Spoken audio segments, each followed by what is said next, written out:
Alta Profit, assurance vie, retraite, immobilier, le meilleur de l'épargne en ligne depuis plus de 25 ans. Le Conseil en Plus présente Sud Radio, les incontournables de la gestion de patrimoine, Thomas Binet. Nous nous retrouvons comme tous les jeudis soirs avec notre consultante Catherine Baudneau, directrice marketing, offre et communication chez Alta Profit, pour parler justement gestion de patrimoine. Bonsoir Catherine. Bonsoir Thomas. On va parler justement risque des placements aujourd'hui. C'est important aussi de le rappeler qu'il y a toujours des risques dans les investissements. On voit apparaître sur les documents d'information des placements un indicateur appelé SRI, ce nouvel acronyme que tout le monde ne connaît pas. C'est noté de 1 à 7. Mais Catherine, de quoi s'agit-il exactement ? Alors, le SRI, je vais vous donner la version française, c'est indicateur synthétique de risque.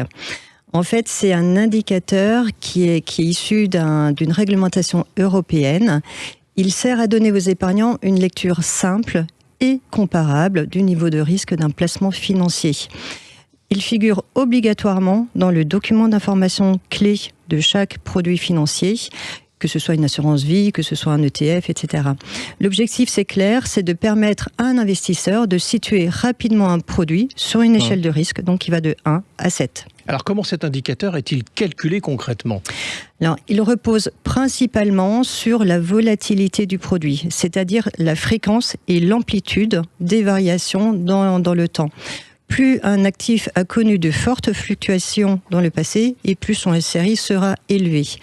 Alors, depuis l'entrée en vigueur de la réglementation européenne qui s'appelle PRIIPs, le calcul prend aussi en compte la variation historique de la performance, la variation historique ou simulée des performances, le risque de marché et dans certains cas le risque de crédit, c'est-à-dire la capacité de l'émetteur à honorer ses engagements.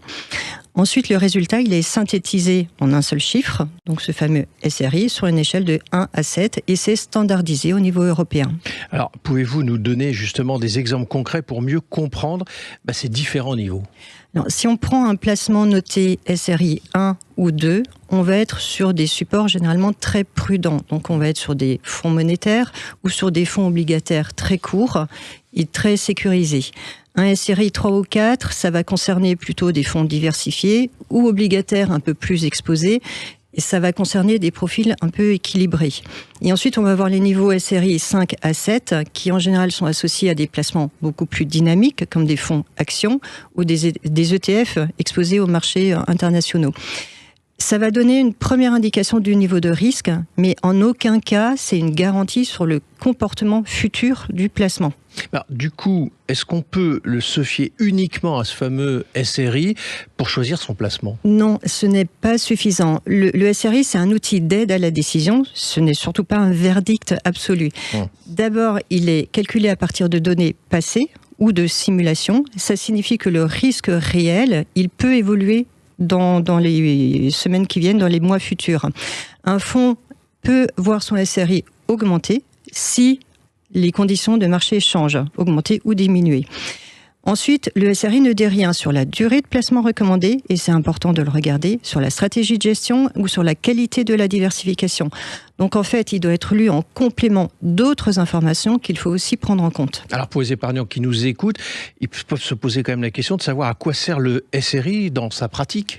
Son principal intérêt, c'est de pouvoir comparer des produits financiers différents qui potentiellement investissent sur des marchés différents pour évaluer le niveau de risque sur une base commune. C'est aussi un outil de cohérence avec son profil de risque, puisqu'un investisseur prudent, il va plutôt aller sur des SRI 1 ou 2. Un investisseur dynamique va prendre une part de SRI 5 et jusqu'à 7, beaucoup plus importante dans son allocation. Donc le SRI va permettre de structurer une allocation en veillant en fait à l'équilibre du risque global. Alors, en quelques mots et pour conclure, Catherine, que faut-il retenir sur l'indicateur de risque SRI du coup ? Le SRI, c'est un repère simple, qui est réglementé, qui est très utile, mais qui ne doit pas être utilisé tout seul. Il indique le niveau de risque potentiel, mais il n'indique rien sur la performance attendue, ni sur la probabilité de perte à court ou moyen terme. Donc la bonne approche, ça consiste à l'intégrer dans une vision d'ensemble. Il faut regarder les objectifs du produit financier, son horizon de placement recommandé, la diversification, qui est au sein même du produit. Et c'est l'équilibre entre ces différents éléments qui va faire un investissement adapté ou pas à son profil et à son horizon de temps. Merci Catherine pour toutes ces explications. Et on vous retrouve jeudi prochain pour un autre numéro d'Oser investir, les incontournables de la gestion de patrimoine. Et pour ce qui me concerne, rendez-vous dimanche 9h25 dans la matinale week-end. Sud Radio, les incontournables de la gestion de patrimoine. Thomas Binet. Avec Alta Profit, assurance vie, retraite, immobilier, le meilleur de l'épargne en ligne depuis plus de 25 ans, le conseil en plus.